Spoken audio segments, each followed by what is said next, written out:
Good morning.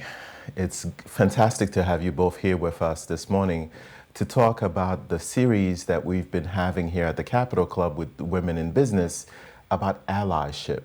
And so we wanted to cover and see what have you seen that has worked in the corporate environment in terms of allyship.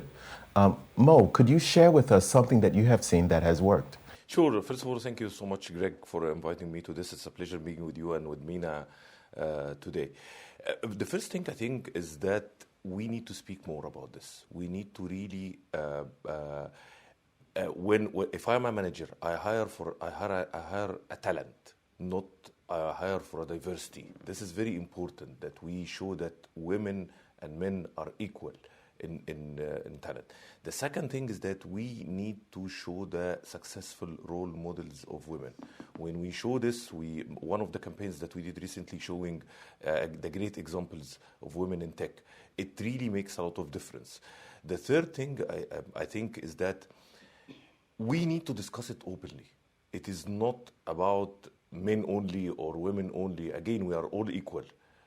So the more you discuss it, the more you show the role models, the more you show the successful examples, the more you are being open about it, the more we do events such as the event that we are doing today and bringing people from both genders talking about it, the more we will create a difference. But to be honest, there are a lot that we need to do to be able to reach the point that we want to reach, and we have complete, full equality here and empowerment as well. Yeah, there's a lot of work to be done. Yes.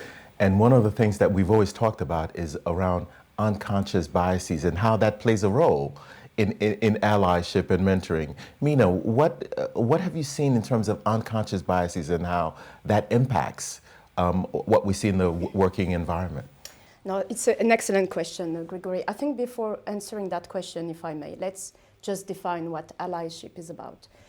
Allyship, I would say, is what people think is about is helping others.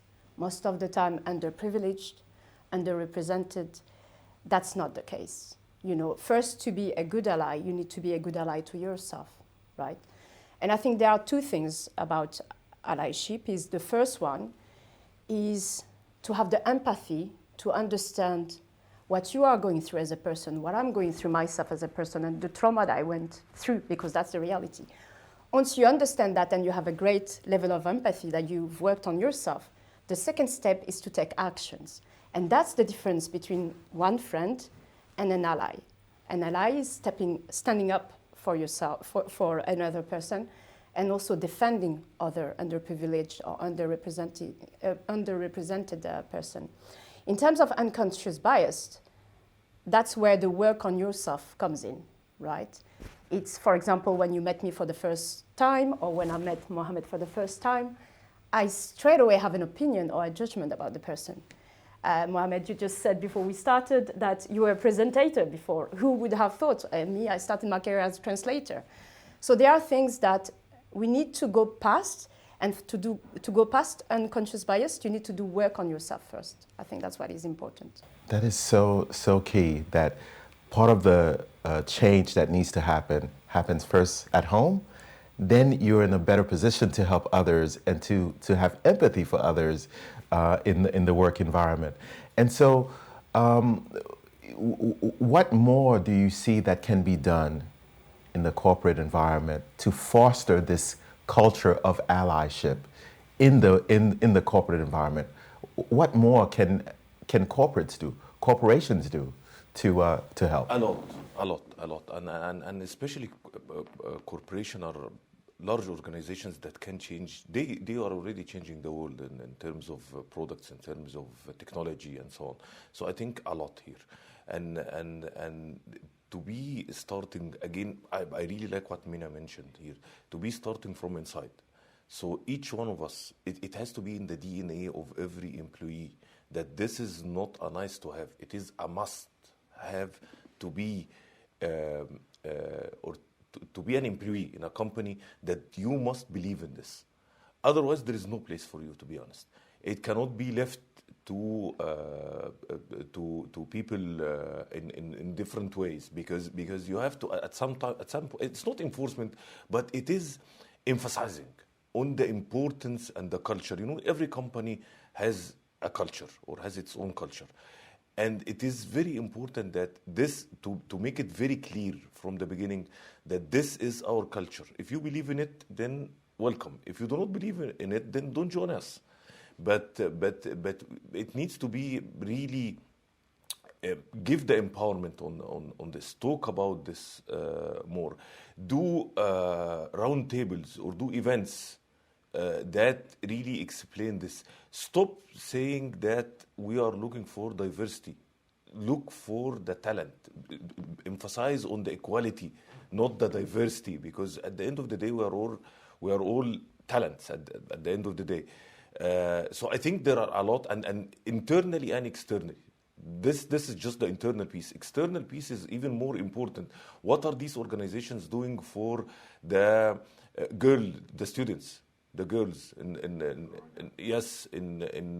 high school, even in university? How we empower them, especially on the tech side. One of the initiatives we are running called DG Girls, where we empower the girls in high school and in university. What we are doing also to make sure we are providing the right skill set, and we are doing skilling for women, even if they are not our employees.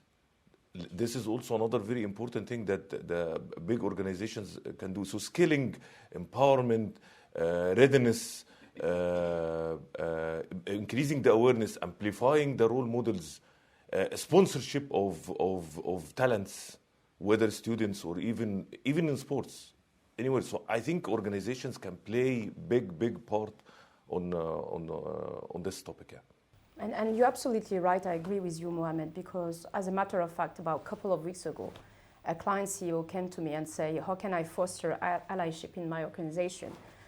And sometimes people, they have this unconscious bias about precisely, it's always someone from the top or a leader who can be an ally. And I think we can all be an ally regardless of who we are, where we're coming from, and who we are within an organization.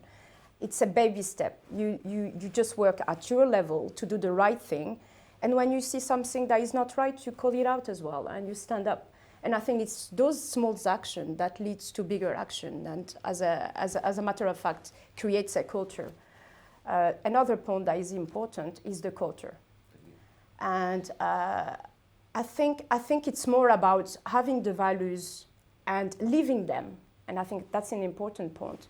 Most of organization, quite few, or senior executive, they are quite vocal about diversity and inclusion. And I've lived it myself in my career, where someone says, yeah, I will support you, I have your back, and then in the action, it doesn't translate. And I think it's very important for those specific individuals to go toward them and say, can I give you a piece of advice? Would you agree for me to share? And then speak with them and see if they're aware of it, because sometimes they might not be aware of it. Correct. Fully agree. Absolutely. And this is what we look forward to, having the team here for the Allyship panel, and we look forward to seeing you at the next event at the Capitol Club.